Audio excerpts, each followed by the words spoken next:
Hello there, Jeremy here. It's Friday, July 8th, 2022 in my world, and we're looking at a 29-gallon, uh, obviously planted freshwater aquarium.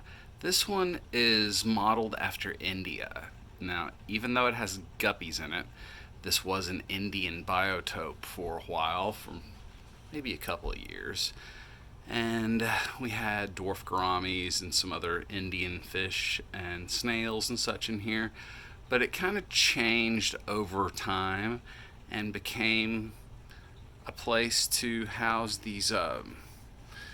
They're red guppy, but they're not half blacks like the normal reds. These are full body reds that I've been developing color on for a while. There are probably 5 or 6 males and about 3 females in this colony right now. So you'll see them playing around, mingling, but this is eventually going to be a line of red guppies that I'm breeding. And other things in this tank, there are Malaysian trumpet snails, there are ram's horn snails, there are uh, this kind of brownish red thing you see is actually Nymphaea stellata. That's, let's see, a water lily, lotus, lots of different names it goes by. Lots and lots of different names it goes by. There are also some pretty cool things. Green Mirio.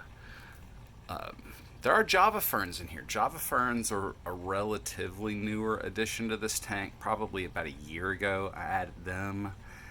And let's see, lots of Rotala rotundifolia. Let's zoom on that stuff.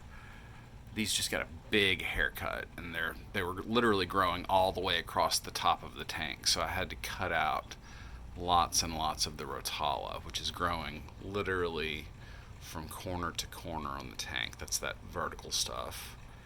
And the stuff that's growing in a big wad across the top. And I'll be giving this a little more of a haircut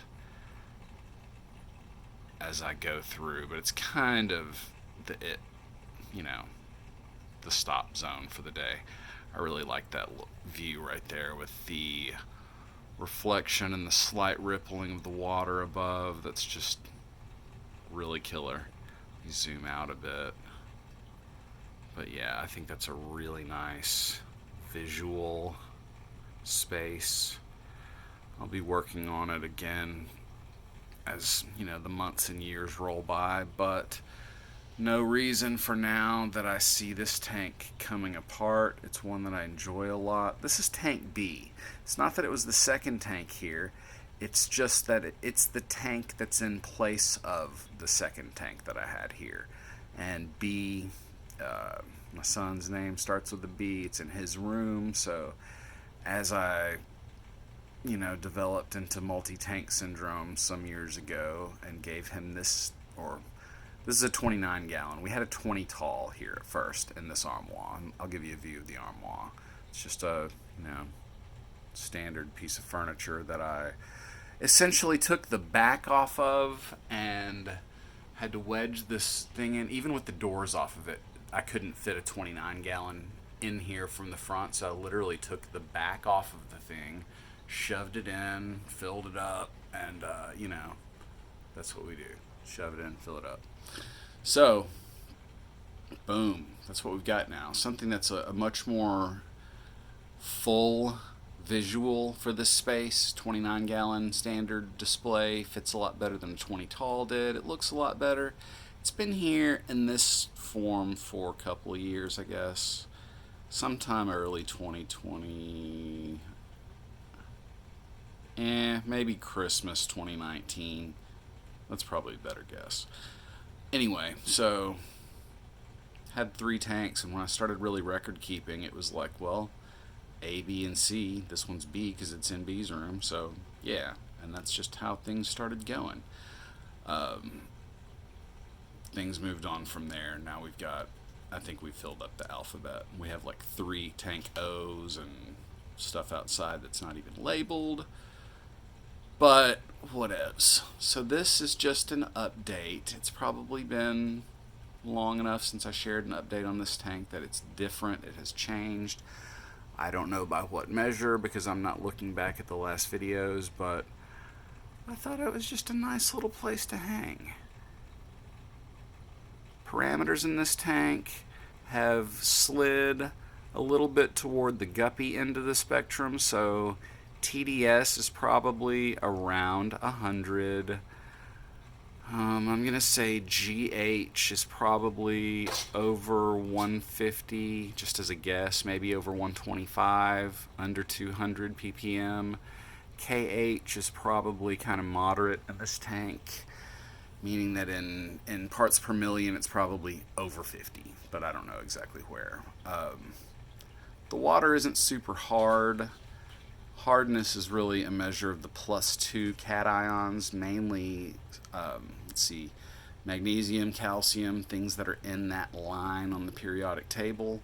So there's just a handful of elements that normally contribute to water hardness, which is that +2 state of ions in the water, electrolytes, whatever you want to call them, free floating stuff with a charge.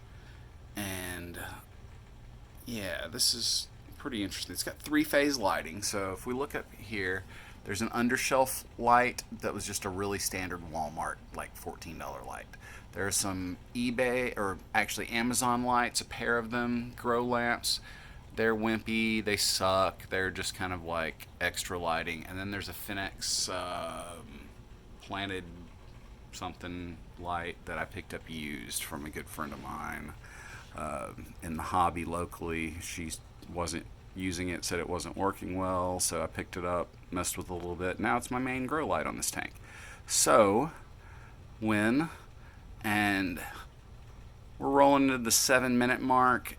I think I'm going to let you go after I talk just a bit more about the filtration and substrate. The filter on here is just a really standard hang-on back filter. You can see it there. There is a heater in this tank. We probably don't have to have a heater. I'm not even sure if it's plugged in, but let's see. Temp reads to be 82 right now, so yeah, it's plugged in. And let's see, what else to talk about? Substrate. Natural soil, mixed dirt, a thick sand cap, so you can see the area from like my finger down is dirt. From there to there, sand. On top of that is just some like pea gravel, normal aquarium stuff. I find that the gravel on top of very fine sand, like concrete sand, actually becomes a pretty good win. You gain the best of both worlds. The dirt actually begins falling between the gravel, and then it gets trapped. It doesn't get kicked up. I have some tanks that are just sand bottom with very fine sand like this, concrete sand, as opposed to pool filter sand, which is a more appropriate granule size for an aquarium. But my Corridora tank has concrete sand like this, and they constantly kick up and churn up the mulm, the silt, the mud and muck that falls to the bottom of the tank. In this particular aquarium, that doesn't happen at all. For one, there aren't any catfish in here. Secondly, there is this gravel that does a great job of catching stuff. There's also a population of Malaysian trumpet snails. Let me find one for you. There's one right there. You guys see that right on the face of the glass? That's an adult. There is, it looks like a pond snail right there. I didn't know they were in here. And let's see what else. There are ram's horns for sure in here. I don't know where I'm going to find one, but there are ram's horns in here. So for people who tell you ram's horns explode in population, they do if you overfeed them. Let's see, there's one in the back. You guys see those guys hanging back there? I think the one on the right is a ram's horn, the one on the left is a Malaysian trumpet snail. Otherwise, lots of MTS snails in here. Lots of them, actually. They're doing really well. Might come harvest some from this tank. Oh, here's something else to talk about. See the leaves on the lotus right there? This tank has very low nutrients. So if I allow the snails to go along and consume those leaves as they're reaching the end of the leaf lifespan. The plant would otherwise, it's discarding them. The snails have a habit, especially the ram's horns, of going up and eating the decaying leaves. So I definitely don't feed the snails. They get their own food. But if I were to remove that stuff from this system, I would actually be losing out on nutrient. I would have to add fertilizer. I don't want to add fertilizer. Fertilizer is expensive. So that's probably the last thing I'll touch on. If something's just in your tank and it's being consumed, that's not really a problem. Sorry for that. Got a kitty who jumped on me, so I guess that's time to cut. If you enjoy videos like this, talks like this, little short tank talks, please give me a like, subscribe, or share. It would certainly help me out, helps me continue doing this and staying excited about the hobby. Otherwise, feel free to drop some comments if you'd like to see something. Hope you all have a wonderful time this July, and I'll catch you soon.